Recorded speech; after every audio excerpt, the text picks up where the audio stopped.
Yo, I'm Toycat, and recently I found this map showing the theoretical travel times across the United States of America if they had a high-speed rail network covering the entire thing. And I thought it was really interesting, but also really weird, like why did they include El Paso but not Portland? Why is New York in Delaware? But it was something that sent me down a rabbit hole of imaginary maps, and so if you ever wanted to see what it would look like if Ukraine won the war, with a decisive victory too, or if the United States and all of the Americas weren't just not discovered, but instead never existed to begin with, or if you want to see an even more interesting solution to Israel and the Middle East, then today I have some fun imaginary maps. But first things first, I'd like to quickly share with you all today's sponsor, Blinkist. So this is one of those companies that I've heard about from the YouTube ads, but that I actually really liked after trying out for myself. And obviously the idea is meant to be, it's big ideas summarized down into shorter time, and this is something I love. I love reading and I love learning big ideas. I really tried to read The Ride of a Lifetime. It's by the Disney CEO, Bob Iger, and I got pretty deep into that, but I also just found it impossible to finish. However, Blinkist takes as many of the ideas as they can,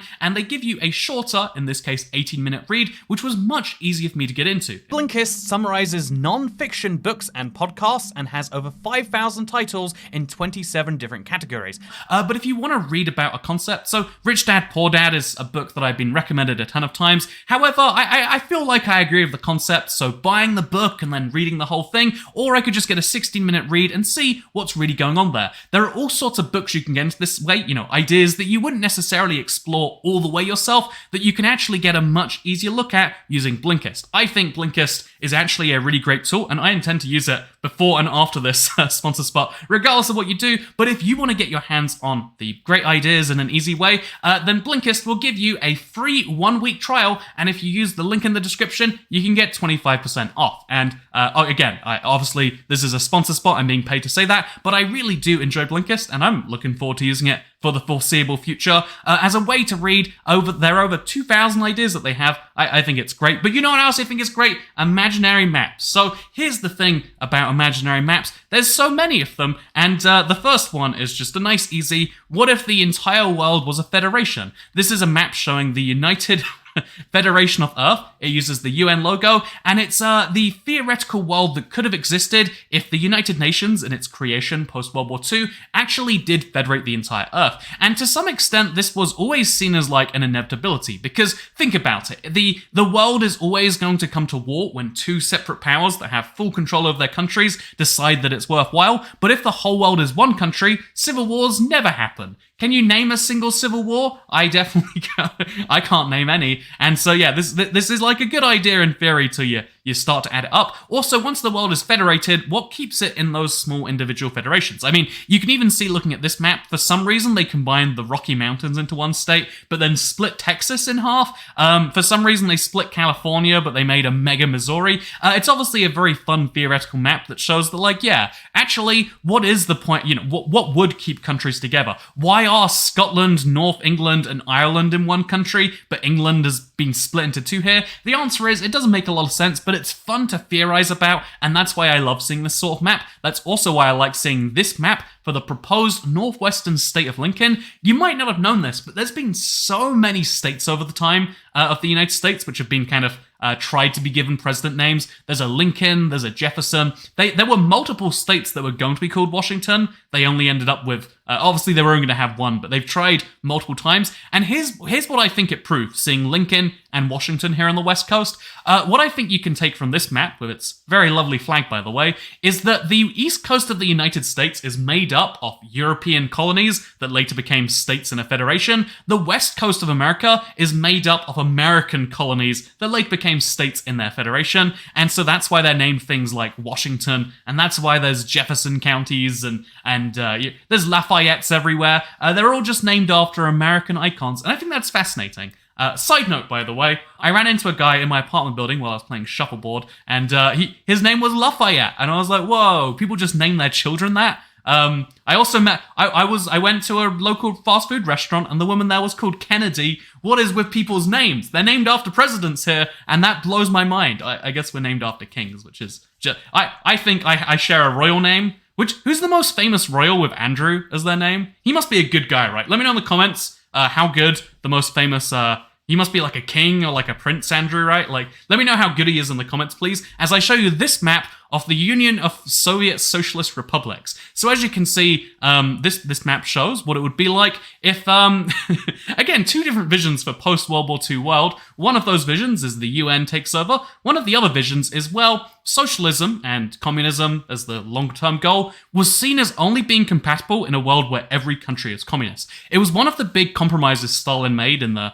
not-so-dangerous direction, where he said, okay, we'll admit we don't lay claim to the entire world. The world does not have to be communist. I think their idea was like communism in one country at a time or something like that. And so this is what would happen if he did not give up on that idea, and he said communism only works in a world where there's no market-based economies out there. And to some extent, most communist theories will argue this is true, because yeah, if there's one communist country, then anyone who is in the upper echelon, who is being, if you would just imagine everyone's being pushed up or pushed down, anyone who would be being pushed down would just leave to another country, unless there's no countries outside the USSR, in which case, yeah, you get screwed. So I like, again, you look around this map and you see, even on this map, Quebec manages to be its own separate SSR. You can see the US has been split into Dixie, Great Lakes, Occidentalian. I don't know what that even means. Occidentalian. Also, for some reason, Alaska is part of the Inuit SSR. There's a lot of interesting choices they made in Africa. The Fur SSSR, for example, is just like, you're going to name it after a big export. You can look around the world right here, but the one I like the most is that we have the Australian SSR and the Maori SSR, and then, that all of the Pacific is just grouped into one big SSR in true Soviet fashion. I love this map, have to say. Lots of interesting choices. I think splitting China into lots of bits, probably a smart decision. I think I can't say the word Uyghur on this on this channel if I want to go back to China anytime soon. So instead I'm going to move into the next map here. Wow, do you see more imaginary maps? I see this one, which is I gerrymandered the entire United States of America Electoral College. As you can see, the idea of gerrymandering is that, I'll show you a real brief on-screen version. If you take a group of voters and you're allowed to draw the districts, you can guarantee that one person or another wins, because the person who decides the district to some extent decides the election. You can't go too crazy on that. But if you take the 2016 result, I'm assuming this is from, you can gerrymander it in such a way that either Trump or Clinton wins in such big landslides like this. Also, it looks like they've done it for Obama and McCain, 445 to 93. But what this does prove, because this is obviously a very wacky looking map of the US, where they've deliberately made states as blue as competitive as possible, as red as possible, to make the rest as blue as possible. It does prove an interesting thing that you can only gerrymander so hard, and in most systems that would just be a small downside. But the problem is, whoever wins the Electoral College just wins the whole thing. Second place doesn't get vice presidency like they used to, and I'm just saying, would be a real fun idea if we went back to that system. Imagine if running in the election, you're like, okay, so if I don't win this, I'm going to have to be this guy's vice president. You'd have to be more cordial about the whole thing, and I'm sure it would go terribly, but I can't vote in American elections anyway, so what? Why don't they just take my opinions on these? So next up here, it is one of Big Greece done right, and it's what would happen if Greece got their dreams, they got their Macedonia, they got their Thrace, and East Thrace indeed, and then they got all of the islands from Turkey, because Turkey and Greece, I didn't even realize how much they actually went into some issues over there in the what is that sea called, the Aegean Sea? But I didn't realize how much of an issue they had out there. But it also is so interesting to look at Greek and Turkish culture and see the similarities. And that sounds offensive, but this is my backing up for that. I have a Greek friend of a friend, and she is very, very patriotic and not so big on the Turkish as a people, but when she wants Greek food, she goes to Turkish restaurants, because there's a lot more of them in London, and she says it's basically the same. And what I'm saying is she likes best kebab, so she's part of she's a part of the team out here, and I think that's really fun personally. Just like how I think it's fun if a asteroid hit Yellowstone. I don't know why it has to hit Yellowstone in particular. Here's what it would look like after 3,000 years. As you can see, the United States is now a series of not very linked land masses that have gone very, very high. But if you look over here in Las Vegas, I think everything's fine. And so let an asteroid hit Yellowstone if it really wants to. Speaking of asteroids hitting Yellowstone, this next map shows Italy in Florida. It is the state of Florida. Just Look at it. I really do. You know, I couldn't even spot the difference at first. I thought it was just a flag. I really love this. You can see they've mixed it. It's like we've got Chirahassi, we've got Boulogneville, we've got San Orlando, we've got Rompa, Fort Naples, and Katiami. Katiami. I don't know how you say Miami. Whatever. Florida is a genius idea. Everyone in America hates Florida, right? It's like, oh, a Florida man's out there. And everyone in America loves Italy for whatever reason. I'm guessing Italian heritage being so strong out there. I think it's like the 4th most visited country for Americans. And so as a result, what if you could visit Italy without leaving the country? Florida. Make it happen. Green, white, and red with the lovely... Okay, my camera died there as if to say... that, you know what, you're talking about Florida too much. People need the next map, which is why I want to show you this alternative history version of Israel. And I'm just saying, I mean, if you go back to the very foundation of Israel as a whole, it's like, yeah, there's this terrible thing that happened to the Jews in Europe, so we need to give them their own land. Jerusalem is this holy site for 3 separate people, and we just didn't really think about what was already there, and it's caused all this headache that we've been dealing with for like 75 years now. And so I'm just saying, what if we could say very easily, hey, Israel, you know who your best friends are, you know how you love the US so much, and you two are always giving each other a disproportionate amount of attention, voting on the same stuff at the UN. Hey, wouldn't it be cool if you could be neighbors? And so, boom, we fly Israel over to Baja, Mexico. I think it's Baja, California, sorry. The Baja Peninsula is very, very nice. It's deserty. There's not too many people there that be displaced by it this time. And Mexico probably owes the UN a favor. So, boom, we move Israel over to Baja, California. But it's roughly the same temperature. It's super deserty, if I'm not mistaken, based on my visit to it previously. And as a result, this is the best place for Israel to be. This is the best place for Tel Aviv to be. And this solves all the world's problems. Let's just not think about it too hard. Just like how you probably should think too hard about this next map, it is the Holy Roman Empire of America. So everyone knows the Holy Roman Empire wasn't that holy, wasn't that Roman, wasn't really that much of an empire. But it is really interesting to see the US kind of laid out in that same way, where every single, again, it's like we've tried over time so many different ways of having like this big federation where you leave as much as you can to individual powers, but then you come together on that one issue of national security. And so the US is a version of that attempt. The UN going over the entire world would be a similar thing. And so realizing how crazy the Holy Roman Empire was with its, I don't even know how many, but it's that many individual member states, and the fact that they were always actually fighting each other, that's what it would look like. This is what it would look like in the US. Wow, have you seen how California's split off into a couple? The Texan Confederation has a little bit of Arizona inside of it. Look at the Kingdom of Virginia, or the Duchy of the Two Dakotas. It makes you realize just how ridiculous and how long these countries managed to stay together, despite, like, look at Michigan right now. Why is it so many different countries? I love this map because it inspires that little bit of thought. Just like how this next map definitely inspires a ton of thought, in my opinion. It is the world in 2070. So there is a lot to go into of this, and I don't think we can realistically do it all in this video, so go, you can find this map if you'd like to dive into it more yourself. I'll probably leave a link in the description. Just kidding, no one reads the description, so why would I bother? I guess besides for sponsor spots, that's what we need the description to be. If you look closely at this map, you can see that the United Kingdom has lost Northern Ireland because apparently Northern Ireland votes 59-41 to join the South in a 2028 referendum. Also, the partition of Belgium has happened. And besides that, Europe is doing pretty fine. I mean, Kosovo is like recognized here, and Crimea is a part of Russia, which is controversial. But mostly Europe is left alone. So it looks as though this person has a pretty good grip on how things are going until you look at the United States and you see, okay, so over on the East Coast, New York has been split into 3 states. Over on the West Coast, there's South California, North California, and my boy Jefferson gets his state finally. Oh, also Lincoln gets his state. Wow, we got all 3 of them here today.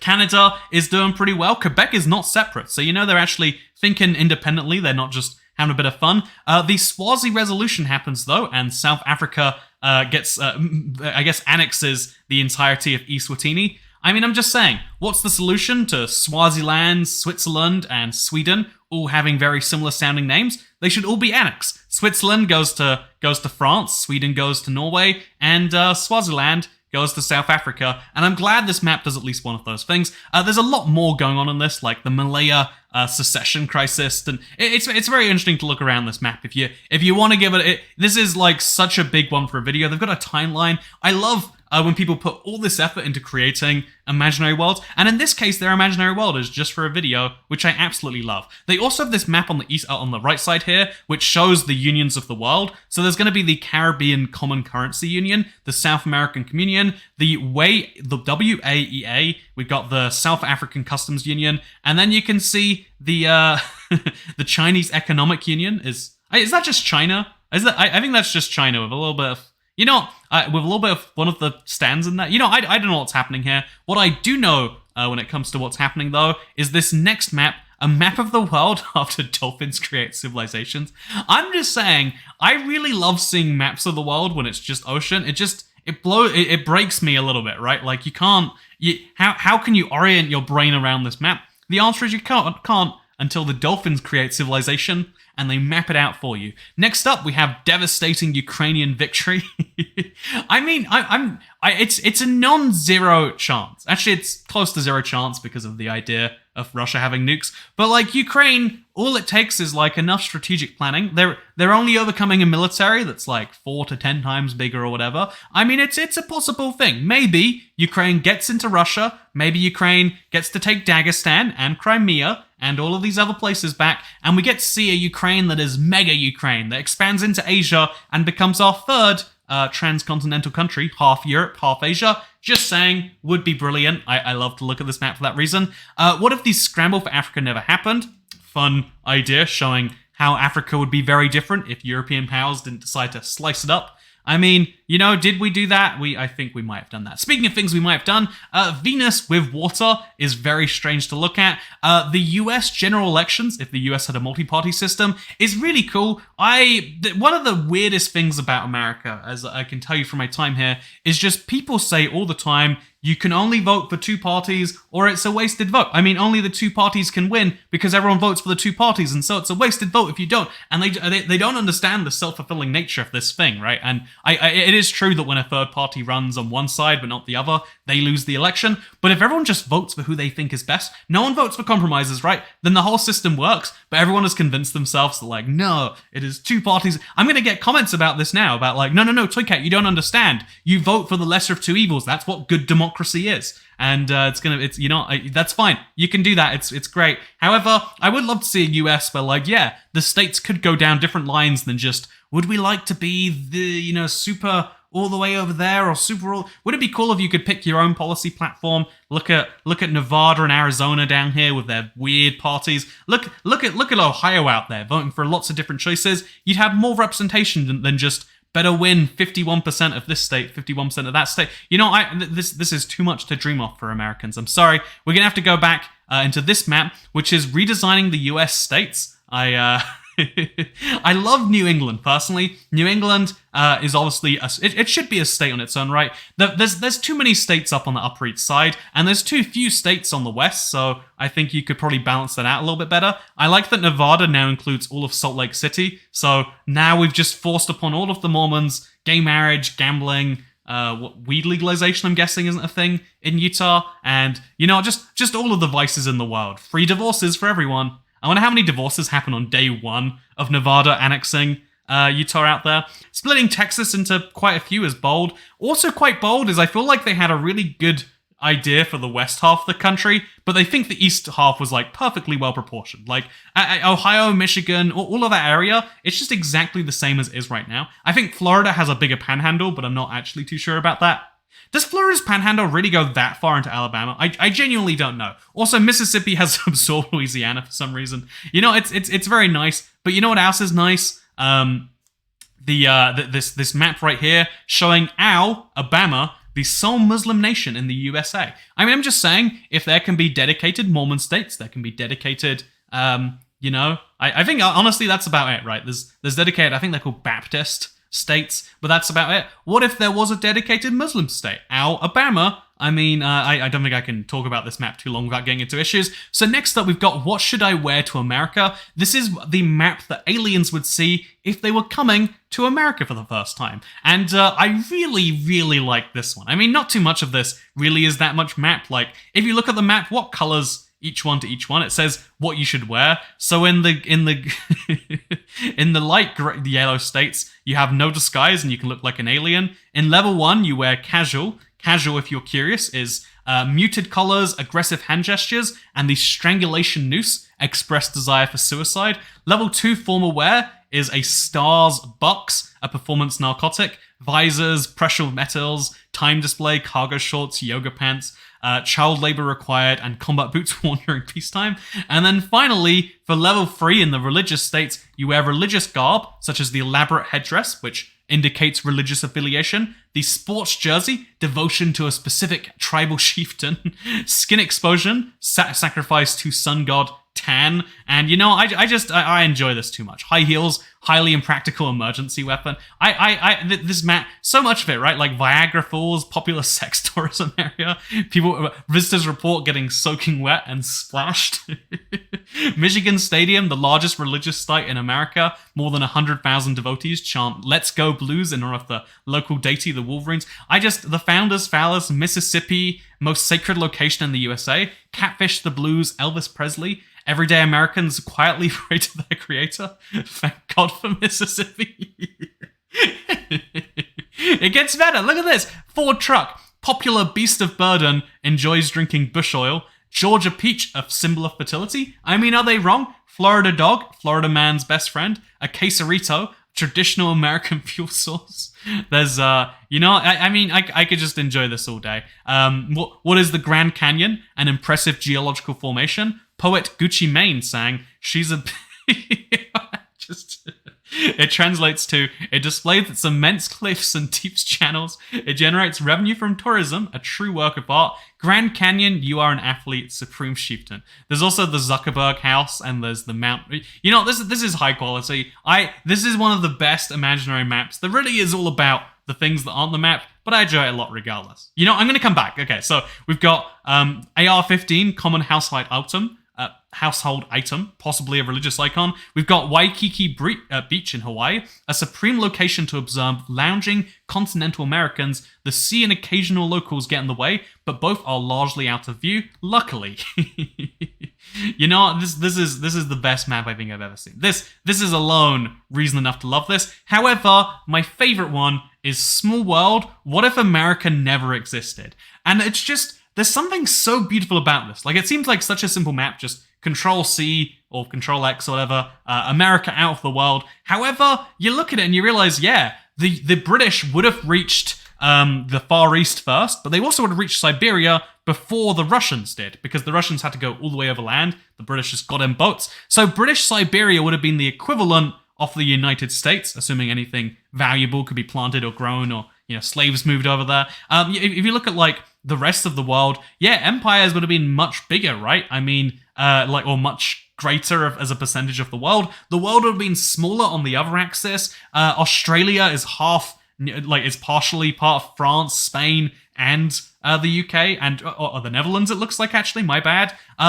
Man, the Netherlands still has Indonesia in this world, the Dutch East Indies. It's just so weird to look at. This map doesn't make sense to me, but I love looking at it. The more you look, the more you realize the love and the affection that went into a world that doesn't exist, but that I want to see so bad. You know, the map of, what you should wear to America is funny. This map is just so inspiring, and I love it. I love it a lot. If this doesn't inspire thought in you, then you know what you could probably do with today's video sponsor, Blinkist. I'm just kidding. They're not paying me to say this. I also want to be clear here. A lot of people, when they get a sponsor, they try to make this reconciliation with their audience that, like, hey, I'm only taking this sponsor money because I would like to improve the video quality for you. I want to be clear here. The video quality is improving separately because I'm just taking the money for the sponsor as a cash grab. I would like money for myself to buy nice things. Let's be honest, add it to the investment pile. Who knows what nice things I'm going to buy? And then I'm also just getting these videos edited as a hopeful play of getting more views so I can also make more money. There's no one-to-one correlation. All of this is just as an express attempt, because I like money, and I think it's a very useful commodity, and so I do what I can to get that from the YouTube advertising gods, and in this case, directly from Blinkist. Thank you for supporting this video. Yeah, there's a link to that down below. You know what there's not a link to down below? Whatever I said I would link in this video, because who reads descriptions? But if you do read descriptions, then, I don't know, leave a comment saying I read descriptions, and I'll tell you you're a liar, because I hope you all enjoyed. Second channel, don't care. Goodbye.